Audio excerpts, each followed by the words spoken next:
Welcome to My Love of Life Energy. I'm Anna Scott, your host. I love beautiful, rich conversations that reveal the truth, beauty, and uniqueness of each person I meet, and I'm honored to share them with you.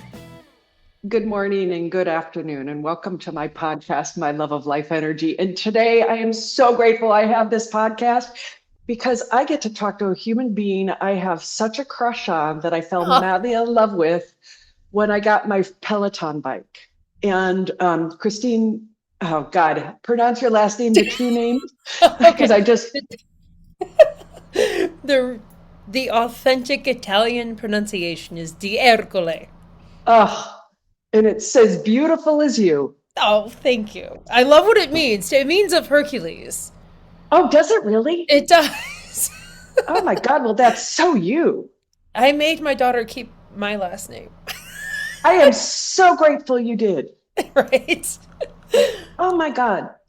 So I don't know, Christine, other than I have fallen in love with who you are in your Peloton rides and the Peloton community. I just have been deeply moved, and I'm so big shout out to Peloton. And the reason with you is that I wanted to know, how did you get to be so you? I've never watched a human being throw their heart into their life and their heart leading it.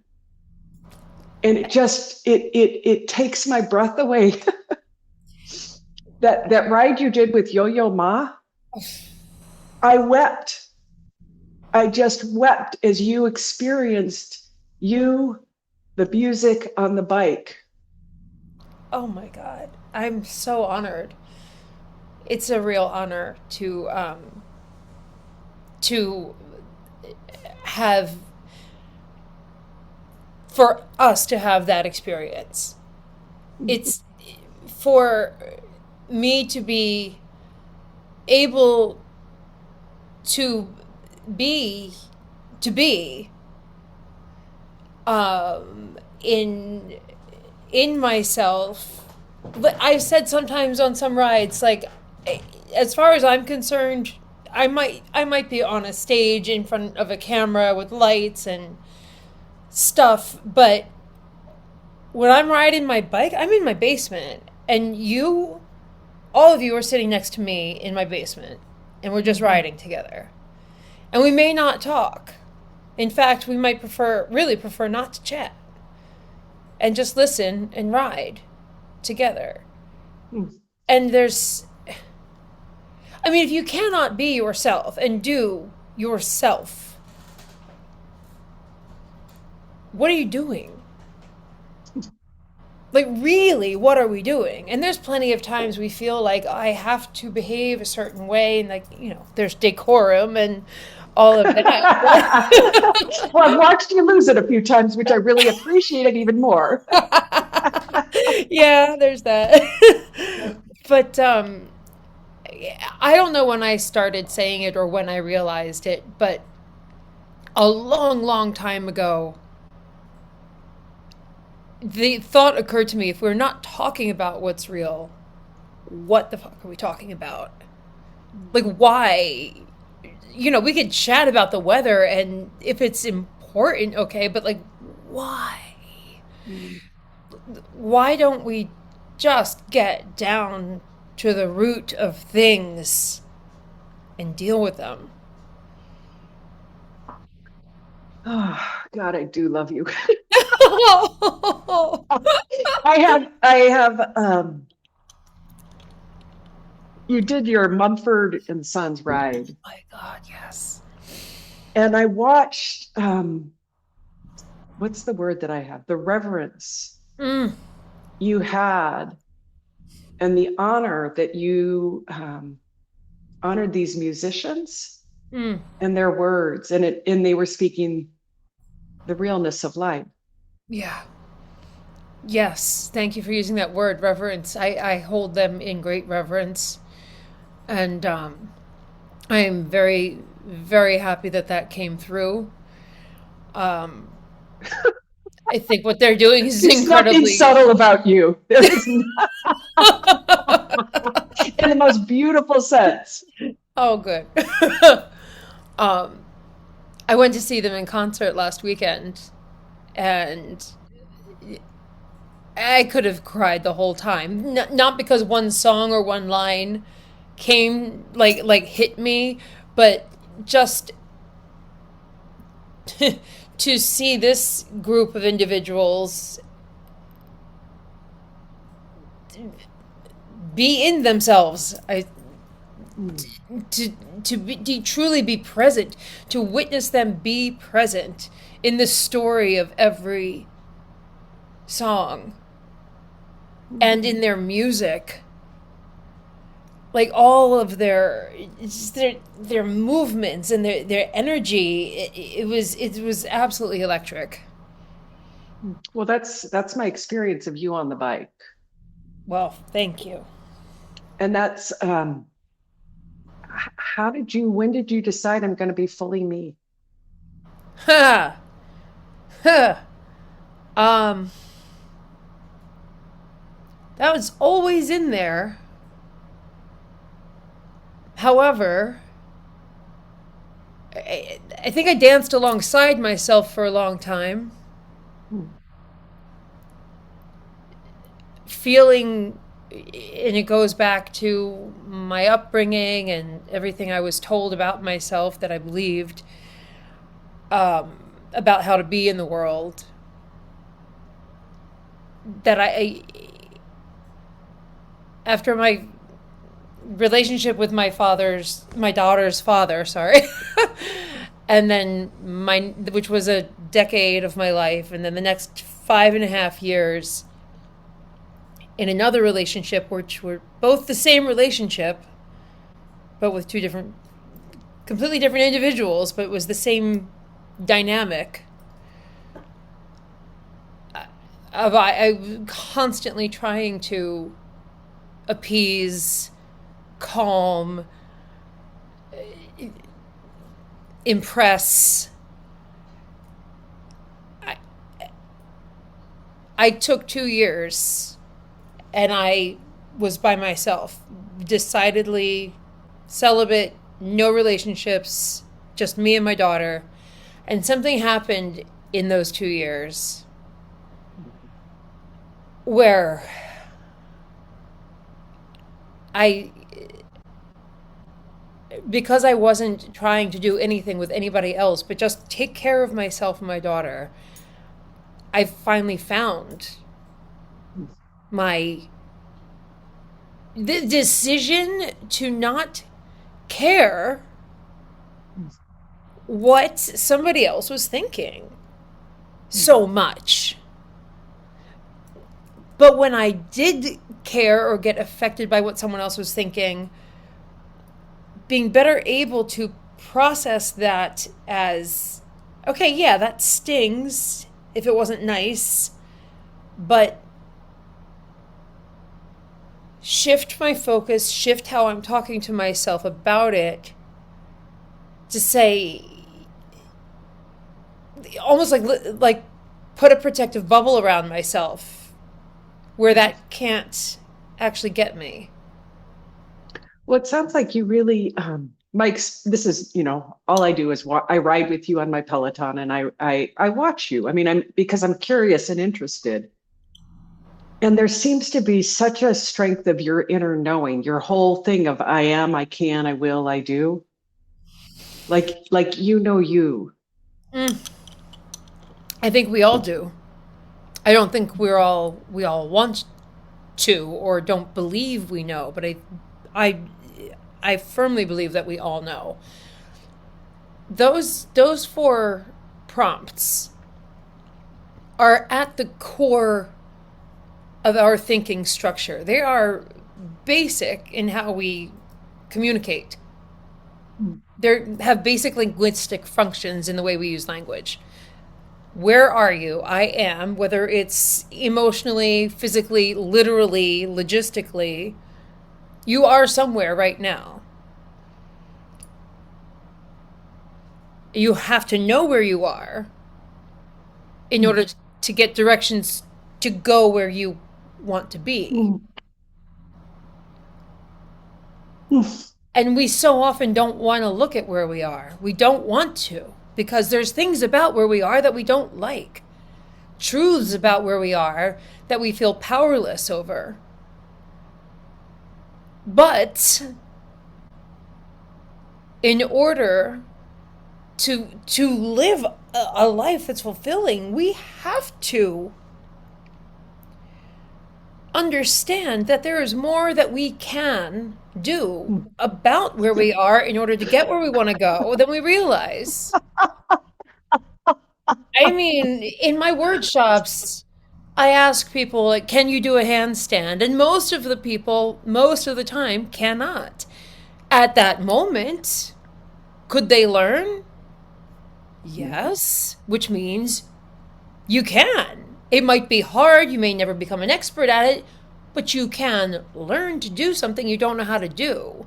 You can figure out how to make the money somehow to take the class, to learn the thing you want to learn to change your life, to get the new job or create your new career. There's so much more that we can do, but we're so trained to put the obstacle first instead of seeking the solution or seeking a path towards a solution by just doing something, making some kind of move forward in some direction. I find it so fascinating, the paradox of being on a Peloton bike and you saying that, going stationary, but seeing the vision of it at the same time. It's all about movement, internal movement. Right. And that's that to me is the power of it. But the inspiration that you offer to people is profound. It's breathtaking. Thank you. The word inspiration gets me. I've done a workshop every New Year's Day or New Year's Eve for over a decade, and the title is always Real Resolutions, Sustaining Inspiration. Oh, wow. Because inspiration is fleeting. Right. It's that moment where some thought connects, like a synapse connects, something fired, and you have a moment of wake up and a wave of motivation that then that swell subsides. And so all of my work in self-talk, which is what I do in my workshops and what I use those 4 prompts in to help people recognize how they talk to themselves, is the most important thing. To help people understand that you have to have a plan, which is your I will part of that rubric. I am, I can, I will, I do. And to focus those particular New Year's workshops to crystallize the idea that you need a plan. The inspiration is awesome.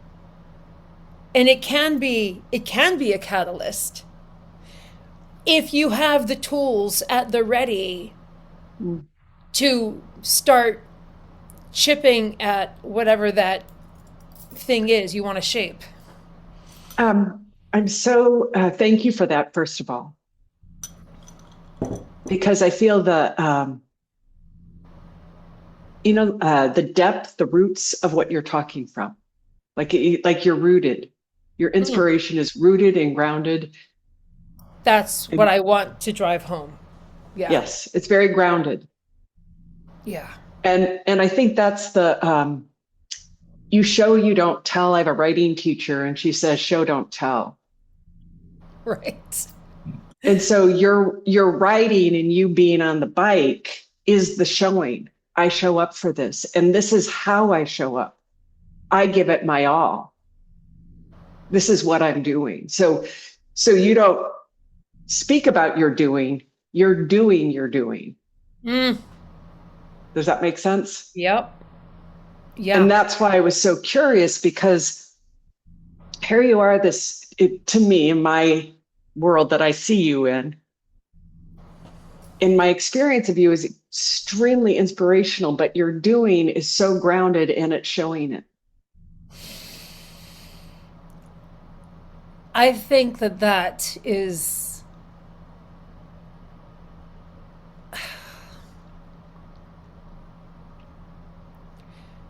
I'm not quite sure how to, it, everything about riding the bike is everything about how we encounter challenges, unexpected challenges, or completely planned out, clear as day challenges. How we handle those things, or how on the bike, is how we live our lives. Yeah. And I'm experiencing it at the same time.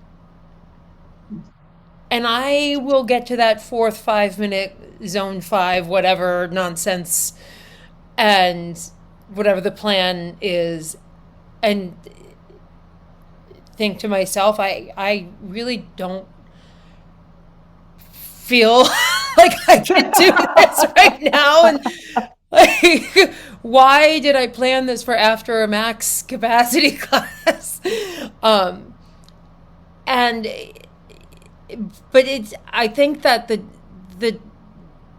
the doing is the transparency about talking about where I am in my state, where I am in my state of being at that moment,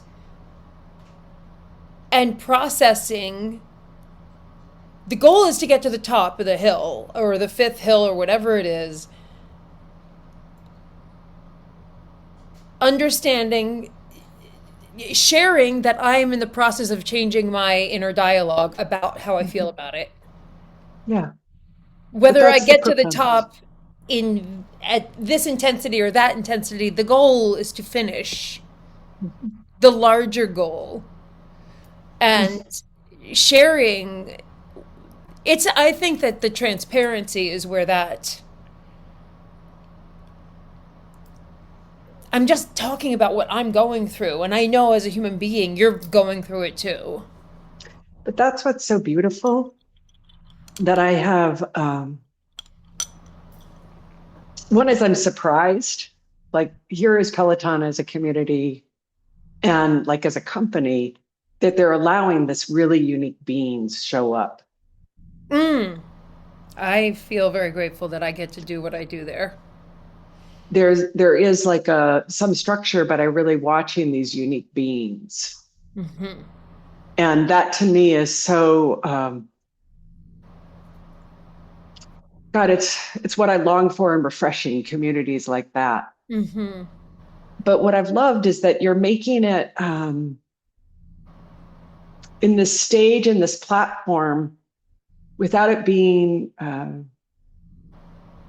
you're just being human in the most truest form and still being committed. And that's such a balance. It's like not being human and then falling apart, being so committed that I don't acknowledge my humanity. But here I am as a human being, and I'm going to show up and I'm going to be committed and I'm going to be where I am in my commitment and I'm going to show you. Yeah. It's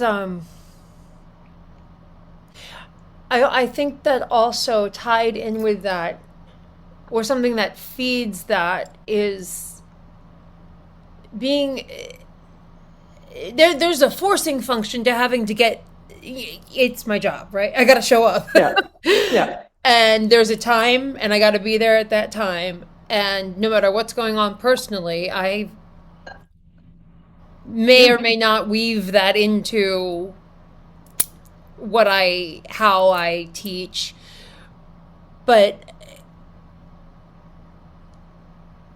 it's this, it goes back to the same thing. I just realized I'm actually trying to find another way to say exactly the same thing. Always acknowledging where I am, Mm. and coming from where I am, genuinely where I am at any given moment. Because I might not feel ready to get on the camera, or I might be feel emotionally something might have happened that, like, wow, it's not ideal that I'm teaching right now, but here we Can go. can I share with you that what I Please. feel right now is where I am is that I feel your grace with yourself and your kindness with yourself for where you are and the honoring of it. I've been very tough on myself. I grew up in years and years of self harm, years and years and years of punishing myself for not being small enough to be a dancer because I was told your thighs are too big. And some I think about my story like, oh, she wanted to be a dancer, like big deal. But it's anyone who wants to do something who is told that they can't. It's anyone who is, it's a universal story that you have the dream to do and to be something, and someone tells you, whether it's you're too big or you're too small or you're too dumb or you're not smart enough, which is the same. They're all the same. All of us are told at some point. And we believe what we're told, especially as children. We're taught to Yeah. believe what we're told.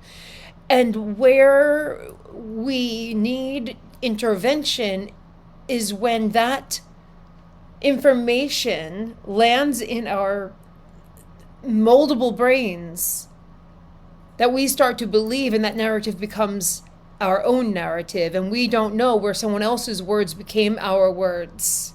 Mm, And my work, my mission with myself and the world is to help us all recognize that we have agency over that narrative.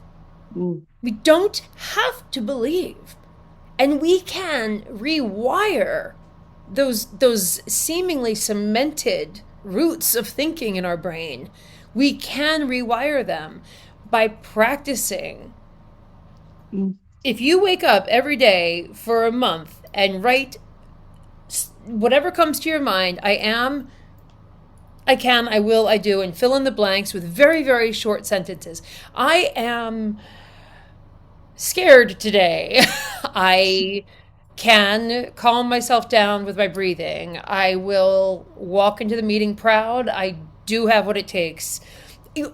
Boom, Wow. 30 seconds. The act of acknowledging where you are and then creating a tiny little map. It's a map. And we follow the map. So we can follow the map we choose, or we can follow the map unwittingly that's being driven by everybody else in our head. Oh God. So you make a choice, but we don't realize we have a choice until someone says, you know that you don't have to believe that. You don't have to go that way. You can drive the Mm. car the way you want it to go. God, I love you. I love what you stand for. It's You, saved my life. well, it seems like you're also saving other people's lives. I can only say that if something I have said has had a positive, productive impact on someone, I have done my job. So you seem a very on your Instagram when I stalked you for a little bit. One is I love hydrangeas too, so just know that. Oh, yes. Every day. Uh, yeah, but you're a writer, Yes. and Yes. where does one find your writing? I was so wanted to find your writing and read what you've It's written. so funny. I've always known I'm a writer. And I studied acting in college, but I took a writing class on the side, and um, I I've always written. My book is coming out next year. I have a book coming out, but I Oh, haven't published anything. okay. When it does, I request that I get to interview you again and like Please, thank you, just help support you in that thank you, thank you, thank you. I will take all the support I can get. because you have such a you're very intentional in your language. Very.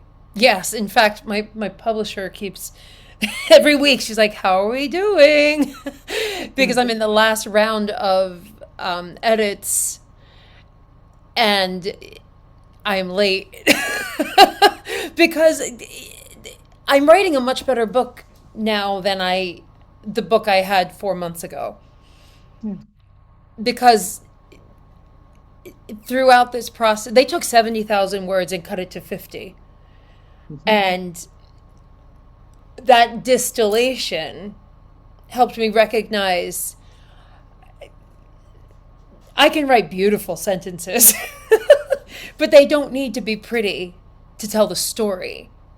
Mhm. And making sure that I am not writing to make pretty sentences, but I am writing to make a very serious point. And Mhm. that some of the pretty stuff, it completely makes the point foggy. So it has Right. helped me so much in that process. Well, it's So beautiful. I the can't the wait to read rewrite has it. been more detailed than I thought it was going to be. All right. Well, we are coming to our end, and I promise to honor the time. And is there anything you want to say in closing before I close it out? I first thank you so much for reaching out, and you've said wonderful, beautiful things that make my heart swell. Mm. Um, I always want to leave the room hoping that someone has understood that they have agency. They have more agency than they realize. All of the things that I do and talk about are about agency, and that can be discovered by simply you saw a plant at Lowe's that you thought was pretty. Well, buy it, get it, do it, nurture it. If you have an Mm. inkling, follow it. I think inklings like that are they're like fireflies, Mm. and that the more you follow those inklings, they'll light up a path for you. I That is agree. staying true to yourself, and it is practicing agency. Thank you. Thank you. I love that. Well, I am a huge fan, obviously, my gushes, and also a huge fan of Peloton, what I'm getting from that community, et cetera. And so much love. Thank you so much. I appreciate you, Anna.